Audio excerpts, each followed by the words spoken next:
नूंह में कफ्र्य, गुड़गांव फरीदाबाद में स्कूल बंद, मेवात में हिंसा, होमगार्ड के 2 जवानों की मौत, गुड़गांव में लगाई गई थारा गुड़गांव। लगभग 3 दशक के बाद मेवात फिर हिंसा से सूल उठा। जलाभिषेक के दौरान मेवात में सोमवार को 2 समुदाय आमने सामने खड़े हो गए। सुबह लगभग 10 बजे जलाभिषेक यात्रा नूंह के नलहर शिव मंदिर से निकली। ये यात्रा गांव खड़ला से होती हुई दिल्ली अलवर रोड से फिरोजपुर झिरका जानी थे। बताया जा रहा है कि मोड़ के पास अचानक काफिले में चल रही कुछ गाड़ियों पर पथराव किया गया, जिससे माहौल बिगड़ गया। दोनों तरफ पथराव की स्थिति हो गई। धीरे धीरे स्थिति खराब होती चली गई। अचानक भीड़ ने गाड़ियों में आग लगाना शुरू कर दिया। जिस तरह से नूंह में यह उपद्रव हुआ उससे साफ जाहिर है कि इसकी पहले से प्लानिंग की गई थी, क्योंकि जिस तरह से छता से पत्थर बी से सोशल मीडिया पर दोनों पक्षों की ओर से भड़काऊ बयानबाजी कर हो रही थी। लेकिन शायद इसे सरकार की खुफिया तंत्र की असफलता कहें या सरकार ने इसे बहुत को लगी गोली की मौत हो गई। मेदांता हॉस्पिटल में हर सेक्टर 40 क्राइम ब्रांच इंपेयर अनिल गोली लगने से जमी हो गए। डॉयसपी होडल सिर में गोली लगी है।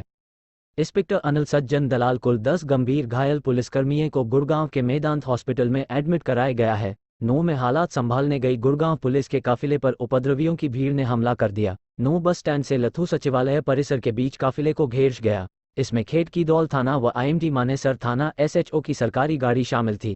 उपद्रवियों ने टीम पर पत्थर फेंकने के साथ गोलियों भी चलाई। क्राइम ब्रांच DSP नन की आग गुड़गांव के सोहना तक पहुंची। प्रेस गुड़गांव विश्व हिंदू परिषद व बजरंग दल की ओर से निकाली गई ब्रिजमंडल जलाभिषेक यात्रा पर नूंह जिले में पथराव के बाद भड़की आग गुड़गांव के सोहना तक भी आ पहुंची।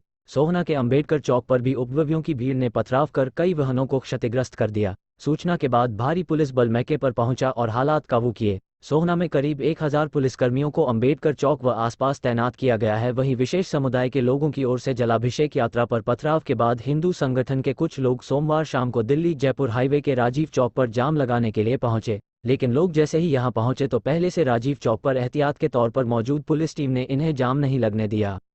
सोहना में पुलिस की गाड़ियां तोड़ी गई। लापरवाही लोगों ने कहा। पुलिस प्रशासन और सरकार उपद्रवों से निपटने में पूरी तरह नाकाम। उपद्रव के 5 से 6 घंटे बाद भी सुरक्षा बल और एक्स्ट्रा फोर्स मौके पर नहीं पहुंची। अचानक भड़की आग से खड़े हुए कई सवाल। अगर यह उपद्रव सुनियोजित प्लान का हिस्सा था तो खुफिया तंत्र क्या कर रहा था?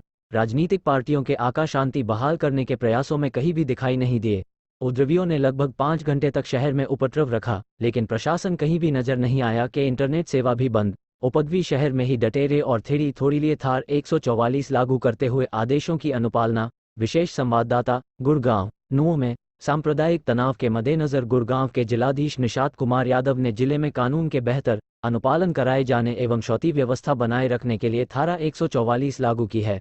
आगामी आदेशों तक हुआ जिले में शांति एवं कानून व्यवस्था बनाए रखने के सुनिश्चित करने के आदेश दिए हैं। वहीं नूंह में भी धारा 144 लागू कर दी गई है। जिले में इंटरनेट सेवा तैनात भी पूर्णतया बंद करने के आदेश टेलीकॉम कंपनियों को दिए गए हैं ताकि किसी प्रकार को अफवाह न हल्के में लिया था। स्थानीय लोगों को कहना है कि पुलिस प्रशासन व सरकार इस उपद्रव से निपटने में पूरी तरह से असफल रही। उपद्रव के से 6 घंटे बाद भी सुरक्षा बल और एक्स्ट्रा फोर्स मौके पर नहीं पहुंच पाई।